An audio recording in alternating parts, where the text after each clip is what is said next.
NTR health university के vice chancellor doctor Chandrashekhar ने आज करनूल का दौरा किया। उन्होंने डॉक्टर अब्दुल हक यूनानी अस्पताल का मुआयना किया।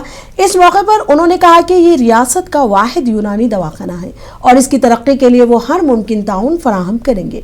डॉक्टर चंद्रशेखर ने बताया कि अस्पताल में फिलहाल 50 मेडिकल सीट हैं जो मुकम्मल तौर पर सरकारी कोटा के तहत भरी जा रही हैं। उन्होंने यकीन दिलाया कि जल्द ही 25 सीटें मैनेजमेंट कोटा के लिए अलॉट करने की कोशिश करेंगे। उन्होंने साथ ही ऐलान किया कि इस यूनानी अस्पताल में पोस्ट ग्रेजुएशन सीट भी शुरू की जाएगी और रियासत भर के मेडिकल कॉलेजों में तहकीक को फरोग देने के लिए 10 करोड़ रुपए के फंड्स जारी किए गए हैं। इस मौके पर यूनानी कॉलेज के प्रिंसिपल डॉक्टर ज़ैनुल आबिद ने इदारे को दरपेश मसाइल वाइस चांसलर के इल्म में लाए और इनके हल के लिए ताउन की दरख्वास्त की। So this is the only medical college, Unani medical college in the entire state.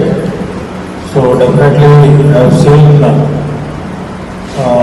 even during my student days, 75 to 77, I did my intermediate course at Government Junior College, opposite to Poles, opposite to church, and I have seen him outside during MBBS days, and also I used to see from the outside. So as a Vice Chancellor, it is my bounden duty to visit all the medical colleges, so including medical, dental, physiotherapy, nursing and Ayush, particularly Unani, Homeo, Ayurveda,